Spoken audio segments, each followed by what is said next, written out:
In part two of competition sparring, I'm going to show you a combination that you can start with, and then you can build up from there. So let's talk about it right now. In part two, I'm going to show you a three-move combination that you could start with, and then I'm going to drag Bob out here for my demonstration partner. This does work better with a partner if you have one. If not, go ahead and just kind of shadow yourself, or just kind of use your imagination for what you're going to do, and kind of the distancing. I'm going to talk about that here in a few, and then kind of the how you set your partner up or your competitor up so you can actually score the point on your opponent. Okay, so let me drag Bob out and then we'll talk about it. Drag Bob out here. So I'm going to first start off with our sparring stance. Okay, now this will vary with if you're already competing in competition martial arts sparring, then you may already have your sparring stance set up perfect, and go ahead and just watch this for enjoyment purposes. But for all those beginners that are watching, I'm going to keep it nice and simple and basic.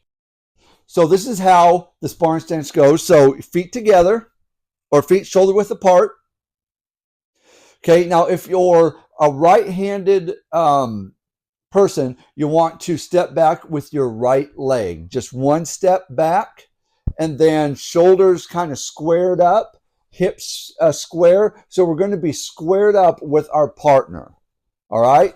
And the meaning for that is so we can use all four limbs that we have, and it's better for our jump switch. We can just kind of get in a better sparring stance. We can jump switch, we can move, jump switch, boom, boom, boom. We can have all different kind of combinations. If you're more this way, sideways, some people talk like, oh, you're hiding your targets, and that is an effective move for sparring.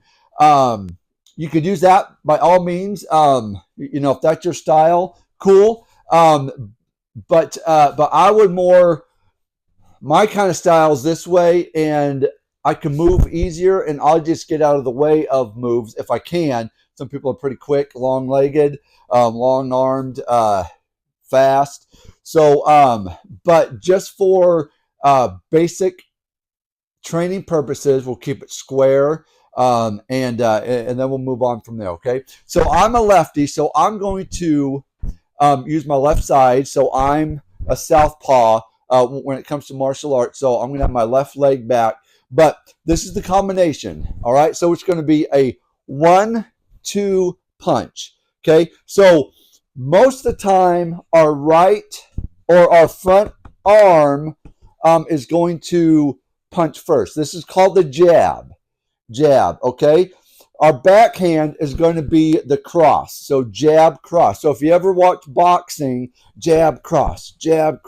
This is what they're talking about. Okay? Front leg, front arm, that's going to be the first move that we're going to throw is that first jab.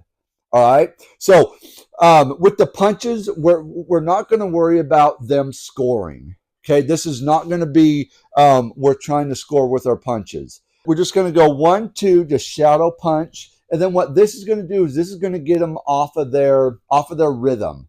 Okay. They might be setting you up for something, but this is going to set them off to like, oh, he's going to move or they're going to move.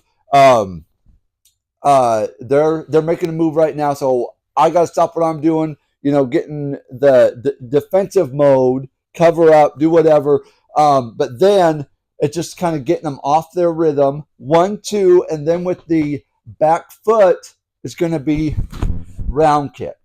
Okay, now let me show you the proper way of round kick. And with competition sparring, point sparring, I would recommend with the round kick, you use the top of your foot.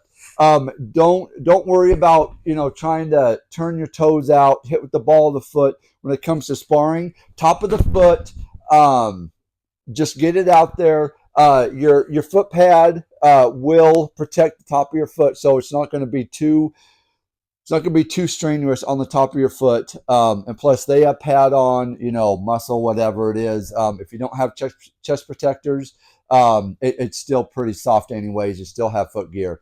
So the top of the foot is going to be our point of contact. Okay, so body, face, it's going to be the same thing. Top of the foot on that. When we're sparring, so say I'm a right-handed guy, okay? Right-handed spars,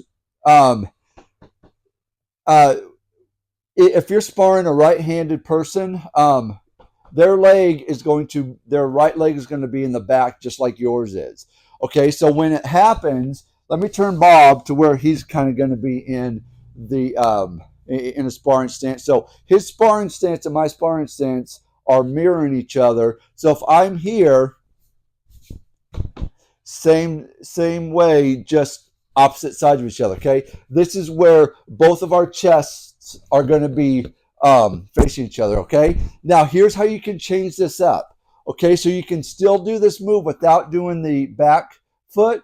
You can do it with your front foot and get the same result as you do it. Okay, so we're going to go 1, 2. Hand motions are still going to be the same.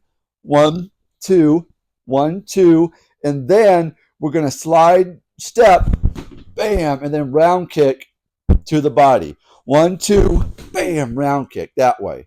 Okay.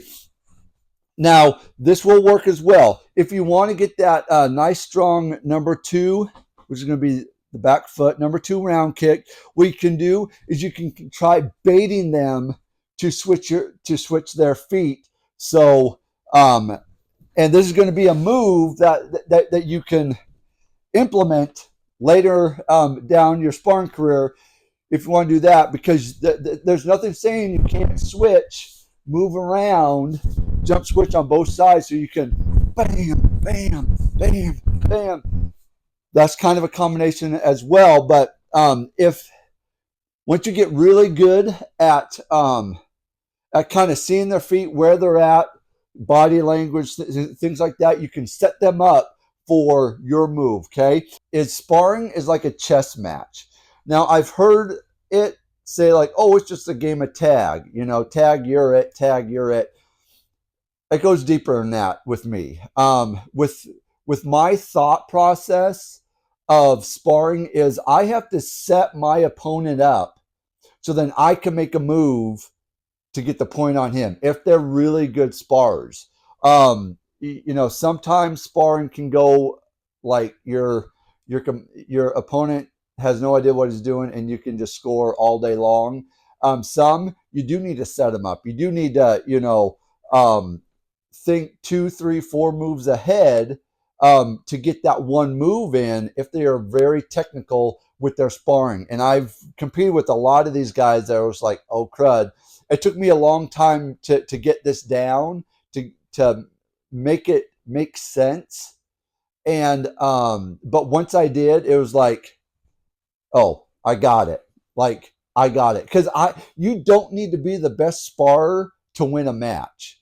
All you need to do is set them up, so then you can open their body up, so you can